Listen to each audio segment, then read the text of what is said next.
Welcome back to the I Jupiter podcast. I'm your host, and today I have on Steve Ward, the curator of the Mothman Museum in Point Pleasant, West Virginia. And we're going to get into everything Mothman. I'm sure he has a lot of information I haven't heard before, and maybe you haven't heard before. If you keep finding yourself coming back to the I Jupiter podcast, as always, like and subscribe to the channel. If you want to become a member and get some interviews early, you can go ahead and do that. Please do me a favor, go over on to wherever you get your MP3s and download it so you can listen to the show on the move. So with all that out of the way, let's welcome to the I Jupiter, Mr. Steve Ward. Great to be here. I do have to make a correction. I'm actually not the curator of Oh, the okay. museum. That's Jeff Walmsley. He created the museum back in 2006. He was actually 5 and 6 years old when all this broke. About 5 years old when the Mothman sightings started. And then when the bridge collapsed, he was actually in his basement several miles from the bridge playing with his toys, and he actually heard the crash. But we can get into that later. I am gainfully employed by Jeff. I show up on Saturdays and other times when he calls me in, and I greet people. I answer their questions. I have been following the Mothman history or folklore, however you want to put it, since about November, December of 1966. I was in junior high school in Michigan when that first major sighting took place, when the two couples were chased down Route 62 out of what they call the TNT area. It's been nicknamed the TNT area forever. If you look at the old black and white photographs from the 40s, you'll see this huge complex where they made explosives for World War II, and they stored them in 100 of these concrete bunkers. Well, most of those buildings have been taken down, not all of them, in November of 1966, and that's when the two couples were out there in that area, and they first saw this thing. And it hit the wire services all over the world, and that's why I read about it in Michigan at the time. And this is even before Mothman had a proper name. The locals were just calling it the bird back then. Right. Is one of the couples, is that Linda Siegman? No, Linda is, she was, I know Linda, and she was 16 years old in April of 1967 when she had her sighting. What's her book? Beyond the Pale Moonlight, I think. And she was with her boyfriend, and they were sitting on the hood of their car, of his car, just kind of looking at the sky. And they saw, I always condense the story, but they saw a strange light, and then they actually saw another one. They took off. Linda was looking outside the window. She saw this object or whatever it was, and next to it was apparently the Mothman, or this winged creature that people were seeing. And she's a very credible witness. Yes. She's in the Parkersburg area now.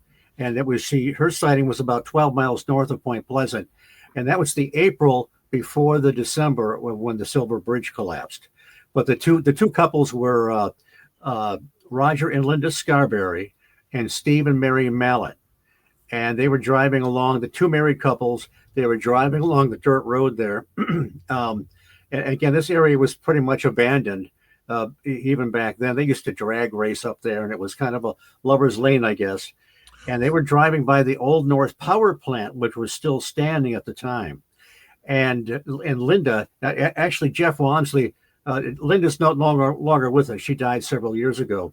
But before I was able to talk to her several times, and she never changed her story. But Jeff Walmsley took her out there one time, and he said, "Linda, just tell me everything that happened that night." And so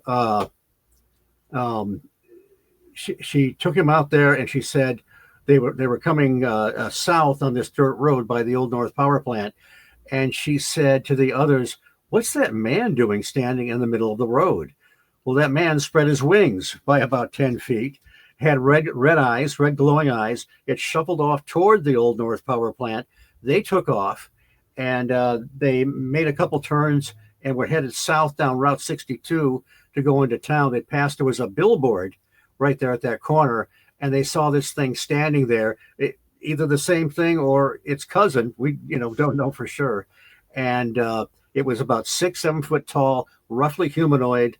Like I say, a 10-foot wingspan, a dark in color. People would call it, say, gray or black, maybe brown. And that's how it started. There was actually a sighting in Clendening, West Virginia, in a cemetery by some men that were grave diggers out there. But, Okay. I think that came to surface later, but that's kind of how it started. They went to the police, and the police separated them, and they're actually their written statements. You can find them in the Mothman Museum that that Jeff has put together over the years, Oh and wow. it's pretty remarkable. So they actually separated them to get their stories to Yes, see if they can corroborate what their encounter was, so they can make sure that it's not just some kind of made up something just for whatever reason they would do that for. Now, right.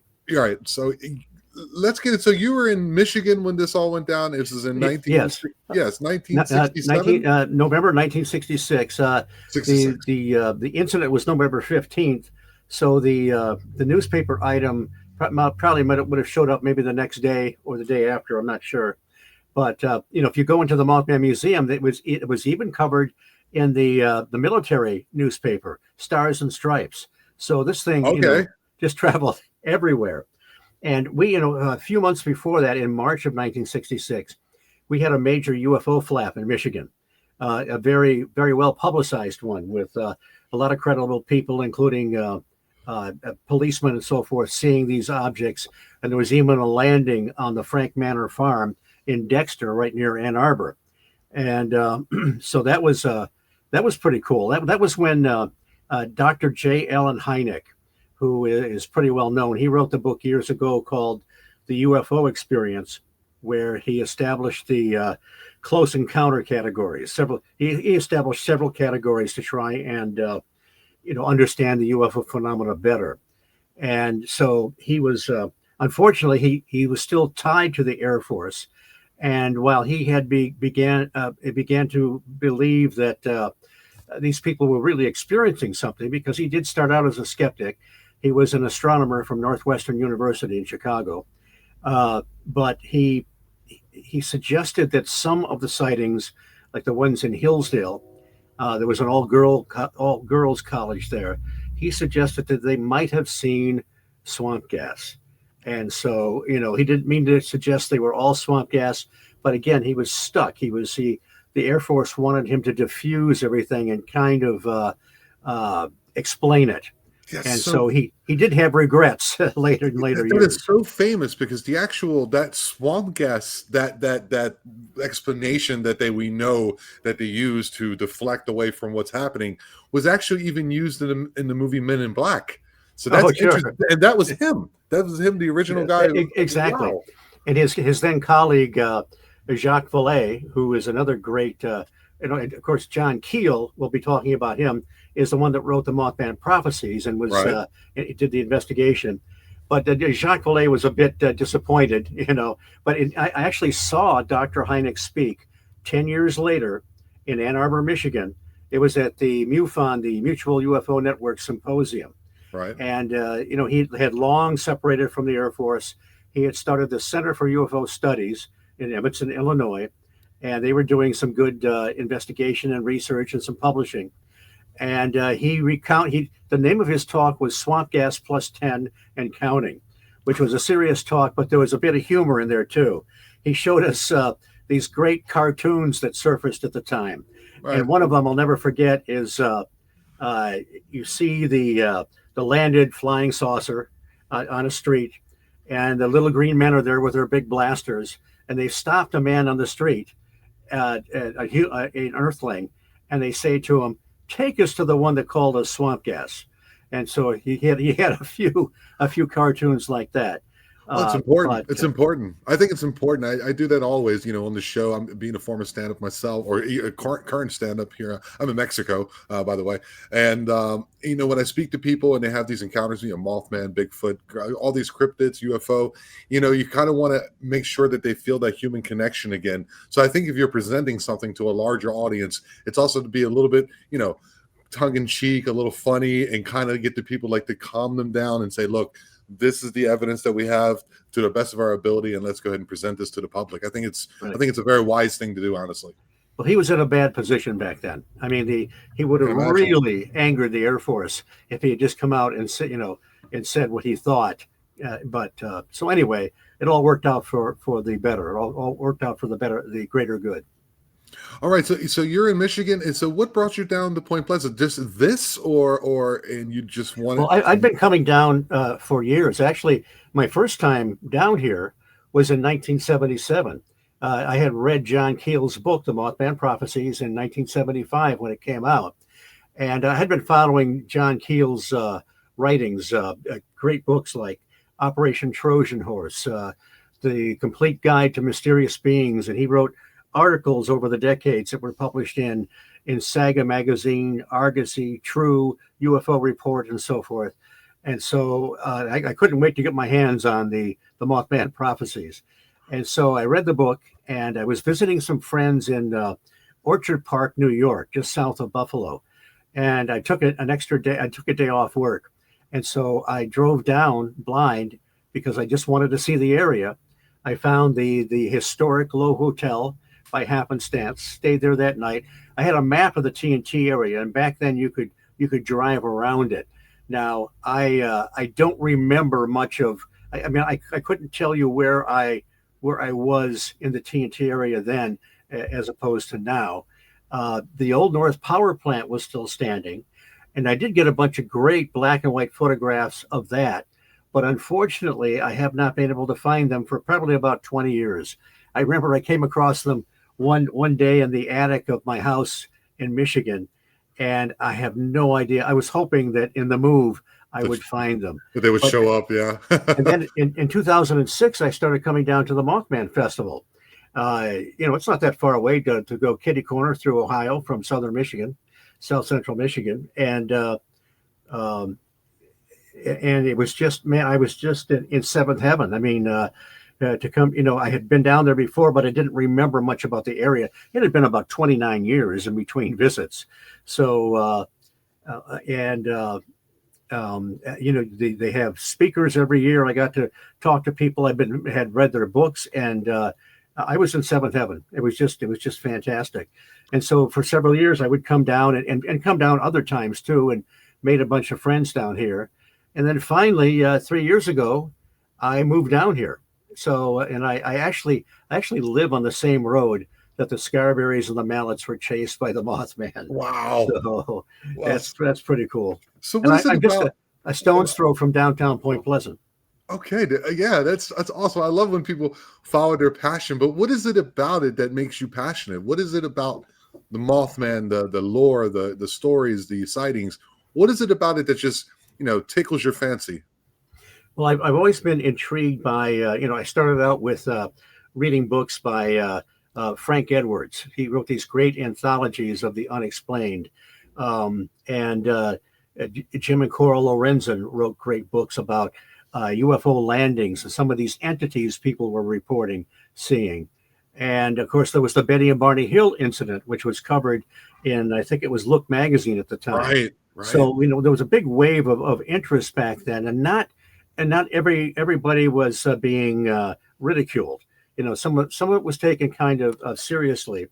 So I've just always been intrigued by it, and it's not just the Mothman per se, but the whole realm. If you get into John Keel's research and his thinking, especially in a book like Operation Trojan Horse, he was connecting the dots. He thought that, like Charles Fort, the great Charles Fort that wrote the Book of the Damned, and he was the one that back around 1910, he was collecting from scientific journals.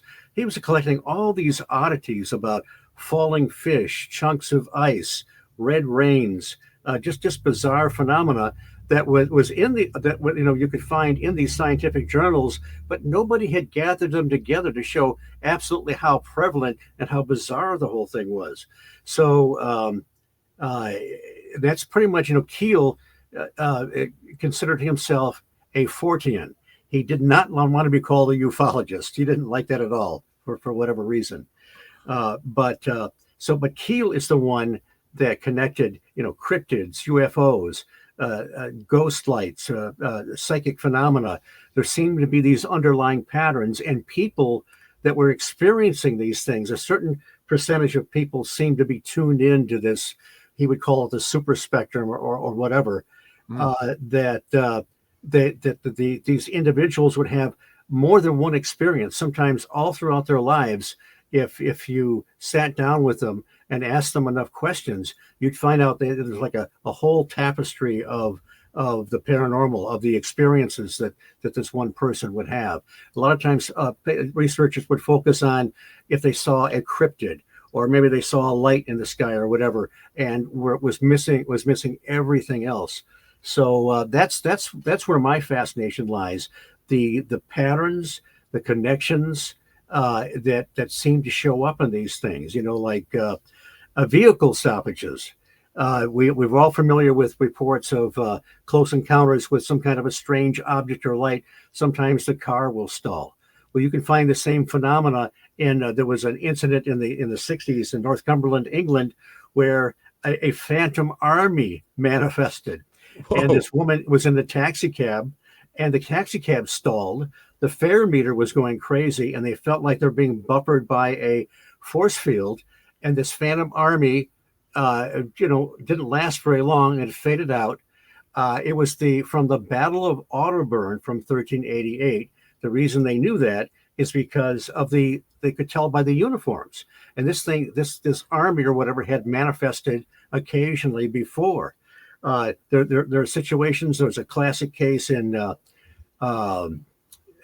the state park in West Virginia. I'm trying to think what it'll come to me, the town, but a guy named Priestley. He was driving along with his buddies, and they were in front of him. There was like a hunting bus, and all of a sudden his car stalls, and it comes to a full stop. His buddies were going up ahead, and he looks to the left, and there's a classic Bigfoot standing there, and he's stunned. He doesn't know how much time he lost, and then his buddies realize he's not behind them. They're turning around. They're coming back. And this thing recedes into the woods. He can start his car again. He says nothing to his buddies about what he saw. They start to take off again. I don't know how far he got, but then the car stalls again. It starts to spark, and his engine burns out. And here's this buddy, his kissing cousin or whatever, this cryptid is standing on the edge of the road. And there's other cases. Stan Gordon from Pennsylvania has chronicled a few cases where it seems the close proximity of a cryptid, of a Bigfoot, has something to do with the combustion engine of the car. So, and then the funny thing is, he said nothing about this for months. He finally came out with a story later, but he wanted to come back to this area and hunt. So he wasn't going to tell his buddies, hey, I saw a Bigfoot, because he was afraid they were going to be scared off and not come back and hunt. Wouldn't be able to hunt. So I mean, there are just a lot of patterns that seem to cut through the walls or the barriers of what many people tend to think of as something very separate, and that's kind of what is my passion. And the high strangeness areas, like Point Pleasant was in the 60s, the Skinwalker Ranch, the Bridgewater Triangle. There are a lot of areas where all different types of phenomena seem to exist. And, the question is why? What is it about these areas geographically, perhaps, that allows that to be? Let's go back to Mothman. Could you maybe the best you can, because you're a very eloquently spoken man. Could you do me a favor and just kind of maybe people who don't know about it, who've never heard about Mothman, it's a possibility. Within the last couple of years, I've heard about it myself. In the last 5 years, I'm like, oh wow, and looked into it myself. Could you maybe go back and how it started?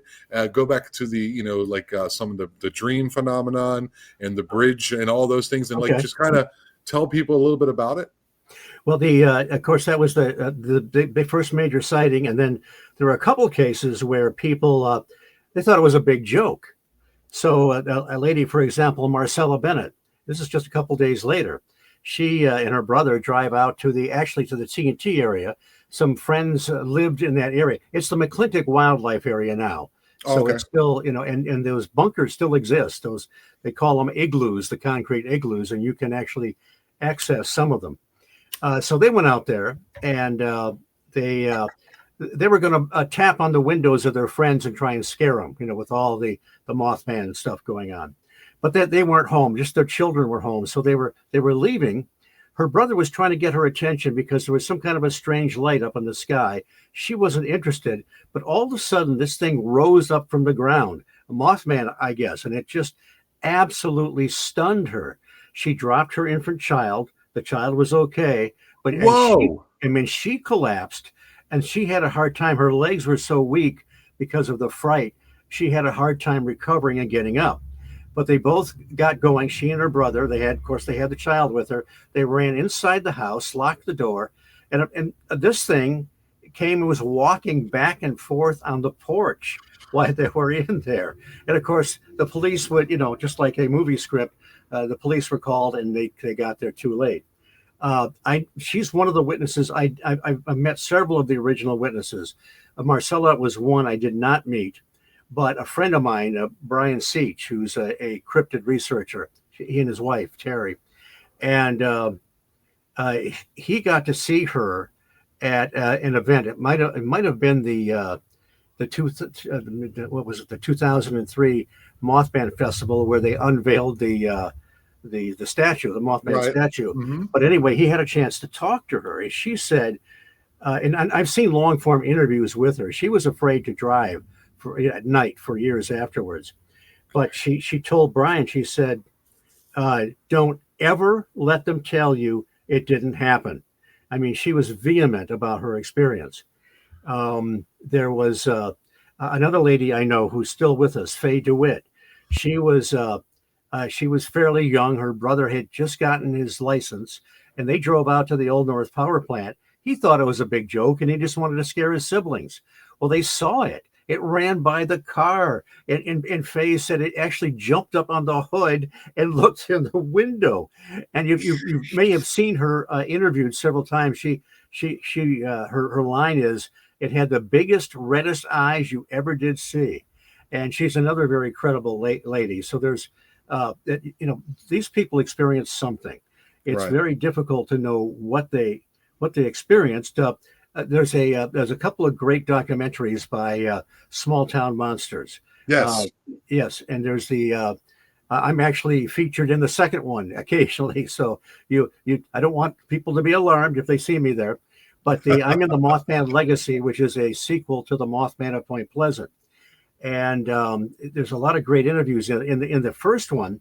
Reverend Gray, it talks about his experience. I spoke to his wife, Pat. She wrote a book called The Thing, and she spoke at the festival one year. They were in their bedroom, and this thing had just broken, but they had not seen the newspapers. This thing manifested, 6, 7 foot tall, 10-foot wingspan, red glowing eyes, in their bedroom. Oh And my then it, God. it dissipated, and so, how do we explain that? And from their context, they thought it was something demonic. Now, the next day, they were slated to go off to a faraway country because they were missionaries. And so it was, I don't know, a couple of years later, they came back and they saw the old newspapers, and they thought, my God, that's what we saw in our bedroom. Now Oh, also, wow. here's another weird factor. Well, two more weird factors. John Keel found that several people that saw this thing had an outbreak of poltergeist phenomena afterwards, maybe Oof. for a couple of weeks at home. There's a Swedish researcher named Franzen who had corresponded with Keel and got to him some information for some of his books. He came into Point Pleasant about a year or two after Keel did, interviewed some of the same witnesses and other witnesses, and found this pattern of poltergeist phenomena occurring. I mentioned we mentioned Linda Sigmund earlier. Right. She and her boyfriend had missing time, a couple hours. Yes. And there's another case mentioned in the Mothman Prophecies. He's just mentioned as a town official. He was a banker. He heard something out in the front of his house. He went out and he saw this thing standing on his lawn, and he went into a trance, or at least he lost 10 or 20 minutes and doesn't know what happened. So whatever this thing was, and even Keel thought he spotted some really weird footprints around the Old North Power Plant that he thought might be attributed to Mothman.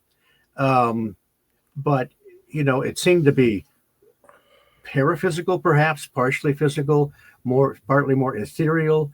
But and it didn't always flap its wings when it took off. It just presented a paradox all around. It's so fascinating how all these things are, where people like the one that, because I didn't know about that encounter with the missionaries where it manifested in a room.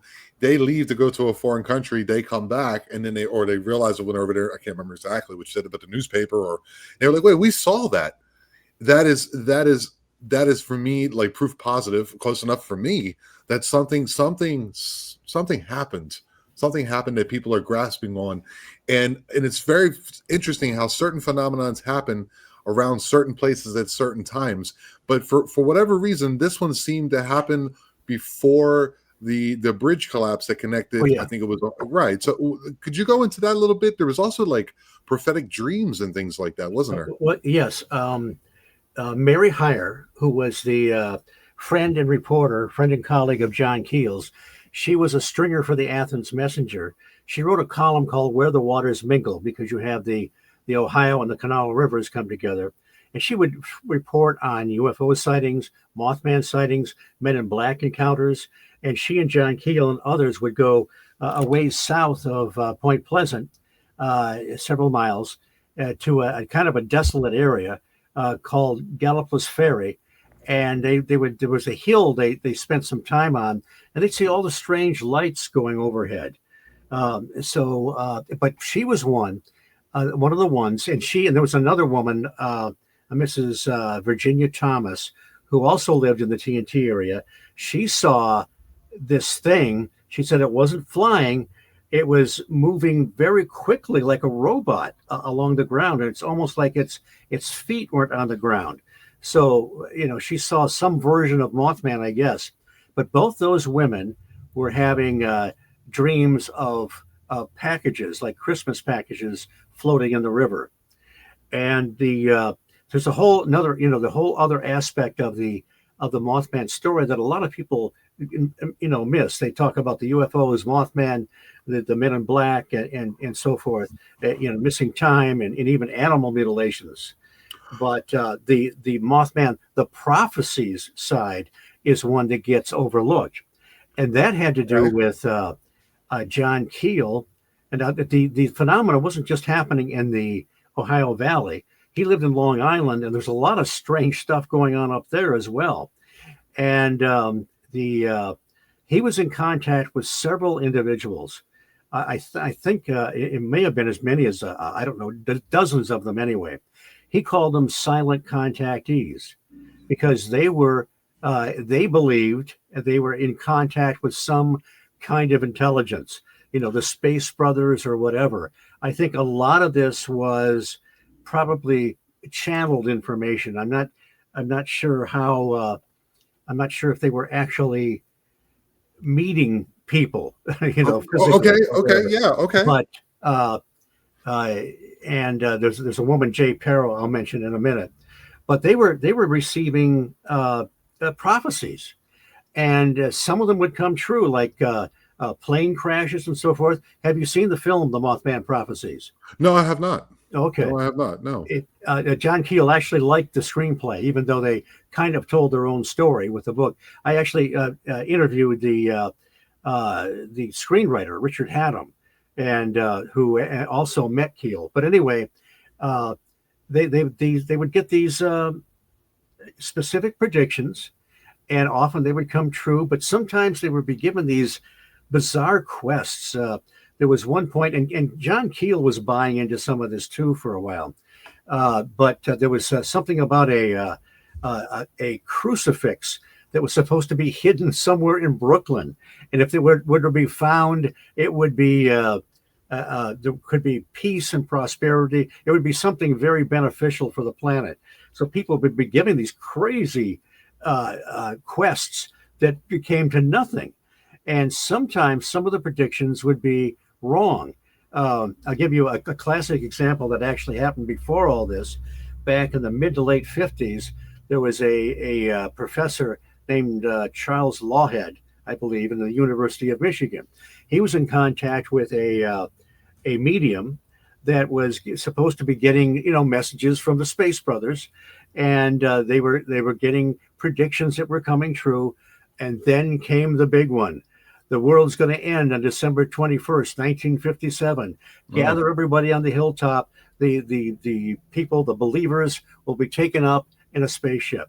And of course, he publicizes it. Nothing happens, and that's the end of his career at the University of Michigan. So wow. that's kind of, in some ways, that's what was going on here. But a lot of this coalesced. They were talking about there was going to be a disaster on the Ohio River, and Keel was getting more and more paranoid. In fact, one of the chapters of the Mothman Prophecies, chapter 16, is entitled "Paranoiacs Are Made, Not Born," and they again, with some of the predictions coming true, he was freaking out. There was a prediction that the Pope was going to be knifed to death in, I think maybe it was Turkey, and anyway, there was an attack, but it was averted, and he was not harmed. And so some of these predictions were getting very close, and there was even a prediction about Martin Luther King, but it was in the wrong month. It was like 3 months different. And Keel began to believe that there was going to be, if there was going to be a disaster on the Ohio River, it was going to be something to do with one of the power plants there, one of the factories. Okay. He Okay. told Mary Hyre, he said, "Don't mention this to anybody, because if something happens, they're going to come after us, because we had this, Right. foreknowledge." So, but they were all blindsided about the bridge. And the bridge was built in 1928. It was pretty rickety. I talked to people that crossed it back in those days. And but then again, these from several different of these silent contactees that did not know each other, they started talking about there was going to be something called an EM effect, but with no explanation. And then they said, "Oh, it's going to be happen on December 15th, 1967. Oh, and then it's going to be the precise moment when President Johnson lights the lights on the Christmas tree on the White House lawn." So by this time, Akil admits that he bought this hook, line, and sinker. He's up in his New York apartment. He's got jugs of water up there. He's ready for 3 days of darkness and all the stuff that's supposed to happen. And then Johnson lights the Christmas tree. Nothing happens. And then moments later, there's a bulletin that comes over the TV that a bridge collapsed between Ohio and West Virginia. And Keel was dumbfounded. He was shocked. He thought, "My God, whatever this source, this intelligence was, knew something was going to happen." But like the trickster phenomena, Right. it was like misdirection. Nobody could avoid this, because it was nonsense. That this EM effect didn't mean anything. And so that was just bizarre. And then the Christmas packages floating on the river started to make sense. That's what And I was with Linda Sequin. She was right, telling me she was having dreams about seeing the that's Christmas right, packages right. floating on the river. Yes, exactly. So Yeah. yeah, but that's It's it's bizarre. an amazing book. But I have to tell people, John Keel wrote it several years after the events. He couldn't get anybody interested at the time, and he actually grew to not even want to talk about the Mothman. He was done with it. And then his either editor or publisher said, "Okay, it's time, John. It's time to write a book on the Mothman." And so this is several years after the event. So he got his notes together and everything, and put together a book, and which became the Mothman Prophecies. And then they cut out half of it, and but he preserved about 2/3 of that in his next book called The Eighth Tower. Now there's something. Let me tell you an incident, and then sort of an epiphany he had later. Okay. One of the principals in this, he called Jay Perro. She was from Long Island. She was a news broadcaster on WBAB, I think, and she was dealing with a lot of the paranormal phenomena up there. around a place called Mount Misery on Long Island. There's a lot of stuff going around up there, and she was involved with a lot of these silent contactees along with John Keel. And she was supposedly being contacted by men in black, and one of them was called Mr. Apple, APOL. And if you see the movie, some of the dialogue and the stuff going on in the movie is Indrid Cold. That's a whole another side to all this. But a lot of it was from this supposedly this Mr. Apple that drove around in a black Cadillac with a dashboard all lit up with lights and everything. So we don't know. Keel wondered about, is she telling the truth? Is she putting me on? And then he would think, she knows things she couldn't possibly know, because Keel kept his research close to his vest. Okay. So he realized something was going on. So he took her out to Mount Misery one time and put her under hypnosis to see if he could just get any tangible information. And then all of a sudden, this Mr. Apple shows up. I mean, is channeling through her, and he's freaking out. So this deep voice is coming through her, and he, in this, like in many of these cases, these entities are really pretty disappointing. I mean, if you're looking for some kind of, great wisdom or guidance or whatever, Mr. Apple wanted to know about Bobby Kennedy and Marilyn Monroe and what the relationship was all about. And Keel writes, he says, I wasn't interested in gossip. I was trying to actually, determine information. So in later years, in the Eighth Tower, he says, I'm embarrassed that when I talk to some of these entities through these people, that he realized later that these things were deceptive. They were kind of like the trickster phenomena, and he just kind of rejected it, because there was a point in time. There are two books that have been published with information coming from johnkeel.com. A gentleman named Doug Skinner has done a great job of preserving a lot of his stuff. There are two books called The Big Breakthrough and The Big Blackout, and that deals a lot with this time in Long Island, when all these messages are coming through from these different silent contactees. And it was a time when Keel was giving some credence to it. But, later on, he thought, well, this is just more deception. Yeah, there's a lot of things like that. There's so many things. I mean, Patterson Gimlin film is the one that just fascinates me to no end. I don't know what it is. It seems like the channel that I've created, a lot of people who are seeing cryptids are stepping forward, and Right. and the frequency in which they're seeing them, I don't know if they're on the increase or people are just more open about talking about it. I've had N.K. Davis on, who kind of breaks it down and shows like the braids in the hair and stuff like that. There's so many. The reason I'm fascinated in it is because I think it's a human nature to want to know the unknown. Right. And there's so many little twists and turns and like it's like kind of a maze. But sometimes you get an overview. Sometimes you think it's what you're talking about, and then there's another little piece that you didn't expect that fits in with something later. It's just so fascinating. And this whole thing that happened in 1967, 66, and 67 in Point Pleasant is just one of many stories. And there's another, just as an aside, I discovered a book. You're familiar with Colin Wilson, the great British researcher? No, he I'm wrote Mysteries and the Occult. And anyway, he's very, very worth checking into. He corresponded with John Keel. He wrote a great book called Alien Dawn. Well, he mentioned a researcher named Joe Fisher. And Joe Fisher wrote a book called Hungry Ghosts, and it was reprinted about 10 years later as the Siren Call to the Hungry Ghosts, with an additional chapter. And in there, this kind of parallels the silent contactee stuff. He and others were working through a medium, and I'm going to again condense this. And there was a supposedly a dead a dead guy named Russell that was kind of ushering in all these other deceased people. And so they were supposedly talking to people that were World War II pilots that had died, and there was a woman, I can't think of what her name was, but from Greece, that supposedly was connected to Joe through various incarnations. And he's really buying into this, and he's actually kind of falling in love with this disembodied entity. And so he's Okay. getting all this information over a few years, and he's determined to prove it's true. So he makes the journey to England and Greece, and he's tracking down all this, and he found very much the same thing Keel did.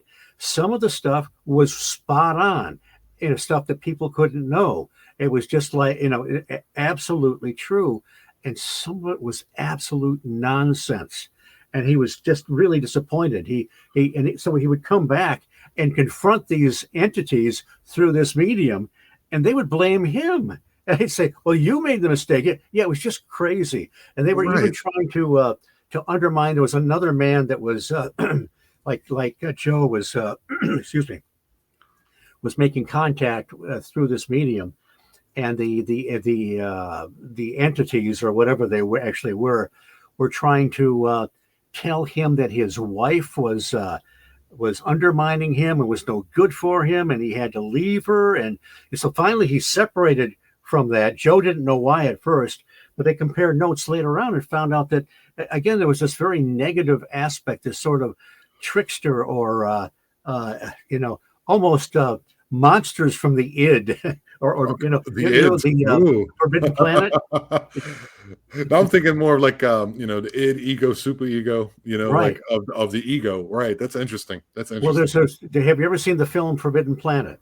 No, I'm not a big movie guy, man. I just love Okay. I love it. I love conversation. That's what I get into. Well, they had this great concept. I mean, it's extremely well done, the 50s, but well produced. Leslie Nielsen, of all things, is the head captain.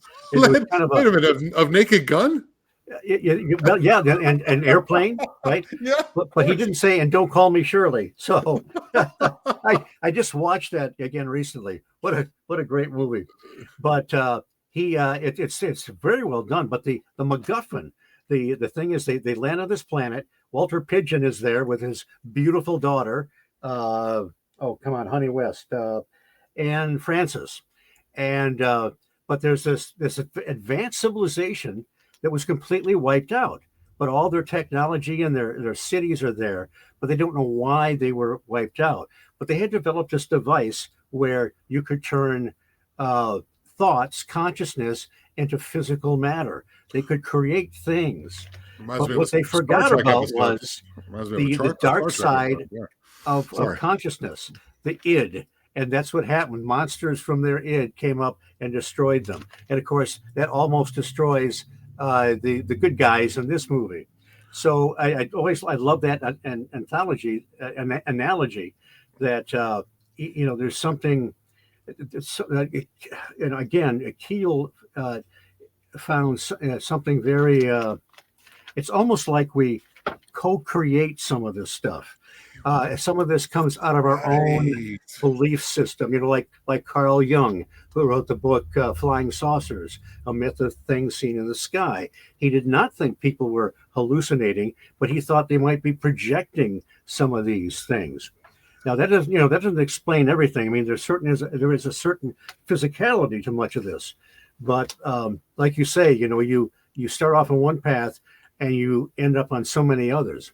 Yeah, it's very interesting. That's like a lot of things, like the Dogman phenomenon for 5-6 years ago. You never even heard of it, and now it seems to be on par with, not quite on par with the amount of Bigfoot sightings people are seeing. I can't think of the wording right now, but if you think it enough and you think about it enough that he actually creates it. I've heard of that before. Like a tulpa. Tulpa, exactly. That's exactly the word I'm looking for. See, that's why I got you on here to help me out. I don't know all the wordings. I'm just curious about all these things. This is, what is this? Like, so if you had to take a guesstimation or an educated guess at what the Mothman is and or was, what would you say that is? I've told this story a few times. I usually, when people ask me that, I go through what we just did with what people experienced, what they saw, and so forth. One time, I blurted out, "Mothman is an elemental," And then I said, don't ask me what an elemental is. But if you look at the beliefs in leprechauns, the fairies, the elementals, Sir Arthur Conan Doyle, who we know as the author of Sherlock Holmes, he was a paranormal investigator of his time. And one of the books he wrote was called The Coming of the Fairies. He firmly believed that they were real, but he wrote something that sounded like John Keel. He said, the appearance of the fairies is largely dependent on the person viewing them, suggesting that they may not have an absolute core expression of themselves, but they are seen or manifest, depending on our belief system or the True. people watching them. I think a lot of what is going on here is probably similar, but I started out back in the 60s. I was an ET guy, man, and you weren't going to break me of that. They're coming from other planets. They're landing. We got landing marks, they're collecting soil samples. Once in a while, they'll give us a ride, and then later on, we found out they were giving us unscheduled medical examinations with no deductible, no copay, and no prescriptions either, right? Yeah. So something you can take to the pharmacy. I was solid there. And then I read John Keel's book, Strange Creatures from Time and Space. It's been retitled The Complete Guide to Mysterious Beings. The only difference is there's a updated 2002 forward when it was actually published in 1970. But he covers all kinds of cryptids, Mothman, Men in Black. I mean, I'm reading it again. It's really, really a fascinating book. But that's when he first proposes the idea of window areas, which people call portals or vortices, right? Mm-hmm. And so that book kind of will ease you into Operation Trojan Horse. I wouldn't read Trojan Horse at first because I knew it was going to mess me up. Because John Keel, I'm an ET guy. I don't want to be connect everything together. What are you trying to do to me?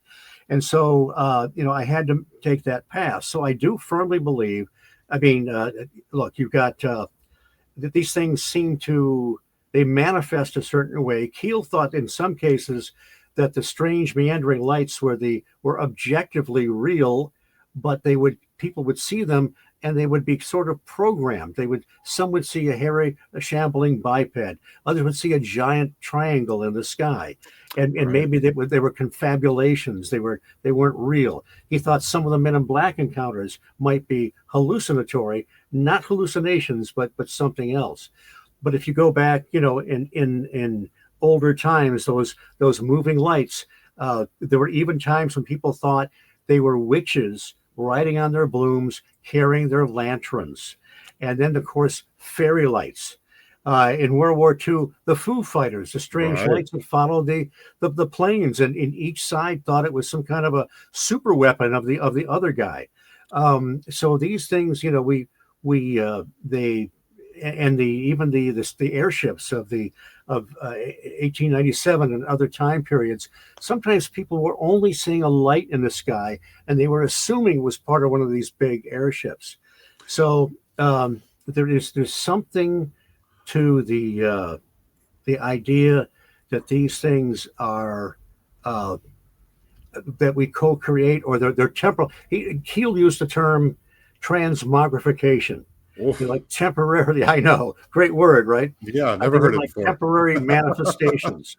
And he would use the term ultra-terrestrial because he wanted to get away from the idea that these things might simply be extraterrestrial. He thought they were a natural condition of the planet. But I've also come to believe, if you, I don't know if you're familiar with Albert Rosales' database. He's written, he's published a lot of it in about 15 books called Humanoids, the Others Amongst Us. And the first book starts with 01 AD. And the closer you get to 2015, the shorter period of time he has collected these humanoid reports. And wow, if you read through this database, a lot of them are very kind of Keelian, kind of, and I'm going to mention Jacques Vallée again. he wrote a book called Passport to Magonia, where he looked at various traditions of folklore and compared them to some modern day UFO experiences. I mean, people that encountered the fairies were having missing time and being whisked away to underground kingdoms or whatever. And like we have missing time now. So, but some of these encounters do seem to be very physical, very nuts and bolts. So, as much as and I've been on both sides, but it seems that some are absolutely physical and are coming from elsewhere, other dimensions or whatever. And others do seem to be more like Keel talked about paranormal mimicry. That Right. we were, and let me give you another kind of an example. There are some Bigfoot reports that they look very flesh and blood, leave footprints. Now, even some of those get a little bit weird, a little Yeah. wonky, Oh, yeah. but then you have the ones that Stan Gordon investigated, 73, 74, in his book Silent Invasion. There was a wave of UFOs, landings, and these really bizarre Bigfoot reports. Green glowing eyes, that some of them would disappear in a flash of light if they were shot at point blank. So it's almost like maybe you've got the flesh and blood ones that are real physical animals. And then you've got this bizarre counterfeit. And that seems like there may be some kind of a duality. I mean, if we follow the reports and listen to the experiencers, we all have, I had my preconceived ideas about what was going on. I still have to fight that sometimes. Yes. But it does seem like there's some kind of duality, which is maddening, because if that's true, how the hell do we separate the two vast categories? Which ones are phantasms and which ones are actually physically real? It would be very difficult to quantify in any type of third person perspective through a scientific lens. But what you're talking about reminds me, it's like I enjoy like psychedelic concepts and phenomenon and ideas too.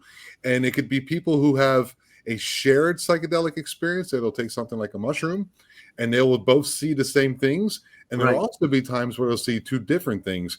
And there'll also be people who will take it and will see a demonic creature.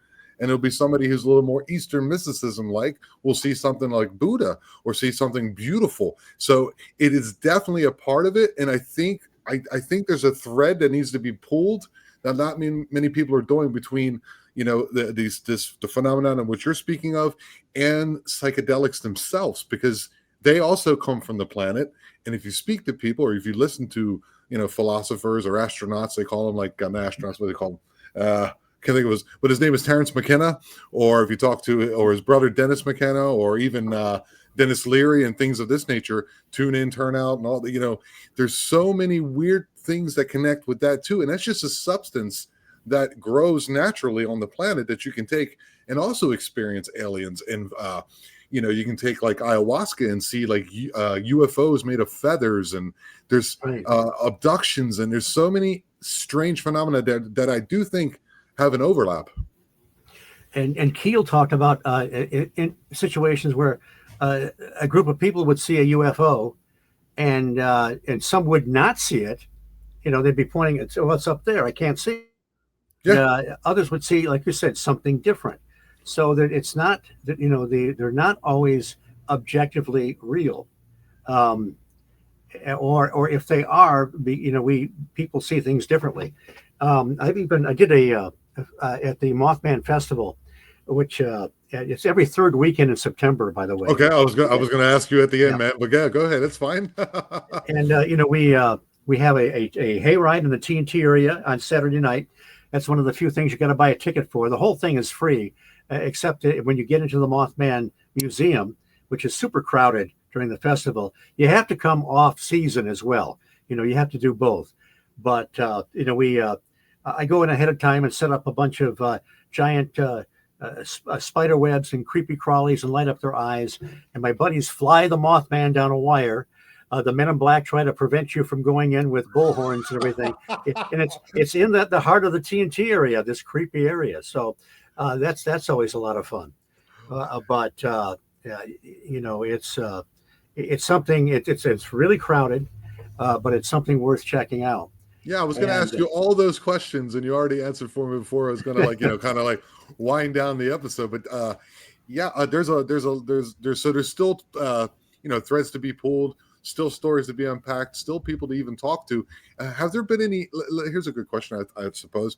Has there been any recent or relatively recent like sightings of the Mothman or I, something that resembles the I, Mothman? I'm not really sure. I mean, Jeff Wamsley has collected, gets a report every once in a while over the past several decades. So something keeps showing up. The thing is that if Keel was onto something, are we sure? You know, if we say it's the Mothman, if this thing, maybe this force, this intelligence, or whatever it is, maybe it just manifests differently sometimes, but it's the same thing. People will say, Right. you know, will attribute Mothman to all kinds of winged creature sightings around the world. In the book, the Mothman Prophecies, he has a chapter is called "The Flutter of Black Wings," I think, and it goes through a litany of bizarre encounters with thunderbirds and all kinds of strange flying creatures. And you know, there was the Houston Batman in the '50s, where it looked like some guy was wearing a suit. There was the Wisconsin Man Bat in the early 2000s, I think. Linda Godfrey, who investigated the many of the Dogman reports, reported on that. A father and son saw some big, ugly bat-like creature, and it brushed against the window in their car when they were driving. And later on, they became very ill. So maybe some of these things are. There was a great an Anglican priest and an exorcist who teamed up with Ted Holliday, who was investigating the Loch Ness monster, and supposedly tried to exorcise Nessie, but Omond called it the Phantom Menagerie, which is a good name for it. It's almost like these things come out of, I don't know what they're coming out of, some kind of cosmic soup or something like that. But so there's, the people are experiencing all kinds of bizarre, and, you know, you get these sort of one or two off cryptids, or whatever they are. The Dover Demon in the Oh 60s yeah, was seen a couple times. This thing with a big head, skinny body, yeah, climbing along the stone wall. It almost looked like a pale, emaciated gray with no spaceship, right? yeah. You had the Loveland Frogman, not too far, a few hours from where I live in Point Pleasant. It came out of the Little Miami River a couple times back in the 70s, 72, I think. A couple police officers saw this thing, something that was seen in 55, and it even goes back to, there are some rumors the Native Americans told the French people back in years ago of something there. And that guy's got his own festival, man. He shows up twice, he gets a festival. Mothman had to really work at it, you know. uh, but and then you had something called the Enfield Horror in the Yes. 70s. 3 legs, pink glowing eyes, Yeah. and arms protruding out of its chest. A couple people saw that. So what is that?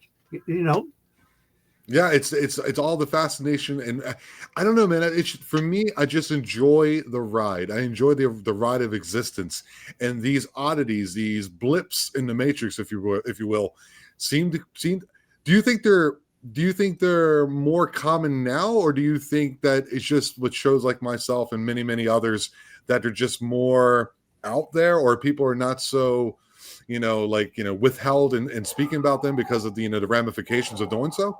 it could be that it's it's all over the place now. I mean, people will still call you crazy, but there's been so many, ever since the film came out, the Mothman Prophecies. A Mothman, is all over the place, and with efforts of Jeff Wamsley, who runs a museum and co-founded the festival, Denny Bellamy, who's the local, I forget his actual title, but he's the tourist guy, runs the tourist bureau there, and also Charles Humphreys has done a great job in getting things like the statue and the amphitheater funding for that. I remember Denny was saying one time about how many documentaries they've been involved with. I mean, just countless. So it's people have, and I talked to a lady one time out in front of the museum, and she was a local. And she said, back in the old days, if you experienced something like that, you just kept your mouth shut. Yep. You didn't tell anybody. And so I think, part of it is that it's probably people have been experiencing these crazy things forever and everywhere. It's just that maybe it is a little easier to tell somebody, you're not alone so much anymore. Right. You don't feel like it's so crazy. I mean, people call me crazy, and I haven't. I mean, I've seen the Hat Man, and I've also seen. I've had poltergeist activity when I was young. People on the channel know. So I've had a few things happen. So it definitely sparked me to go down this road. But so you help out the museum? Do people reach out to you? Is there a place that people can reach out to you? Well, is there information? Yeah. My name is Steve Ward. Just you can find me on Facebook. Just if you type in my name and Point Pleasant, you'll probably find me. You'll usually find me there on Saturdays, answering questions and so forth. And I will oftentimes the statue is right next to the museum, so Okay. I will drift out there, and I can take the picture of the entire family. They don't have to send the black sheep of the family out to take the picture, which is kind of nice. The person is like, "Why am I here?" That's the one who always takes the pictures. And I'll do it. And there's a lot to see in town. I mean, there's the bridge that collapsed in December 15th of 1967. It was on 6th Street, just 2 blocks north of the museum. There's a memorial, and the 46 names of the people that died are embedded on the sidewalk. There's a lot of American history there. Chief Cornstalk is buried right near there. There's a lot to do with that too. And you can even get directions to the dreaded TNT area. You can stop there. You can get into some of the old bunkers. And if you really want to test your mettle, go out there at night and see how you fare. Steve Ward, it's been Mr. Steve Ward, excuse me, Steve, I'll say Steve. It's been a pleasure. Thank you so much. You're a wealth of knowledge, and I think that Point Pleasant as well as many other researchers are glad that you exist and that you're here on our side trying to figure out what all this is, man. It's been a pleasure, man. Well, thank you, Tom. I enjoyed it, and I'll come back anytime. Anytime, man. Anytime, my friend. So remember, guys, go out and check them out. Go out to Point Pleasant if you want to learn about the Mothman. Hopefully this helped you out a little bit. Like I learned a lot. There's so many names I got to go down and look into. And remember, guys, we are the Eye. We are aware, and I love you all. You have been watching the Eye of Jupiter podcast. Don't forget to like and subscribe to the channel and hit that bell notification so you don't miss any of your favorite interviews. And remember, we are the Eye, and we are aware.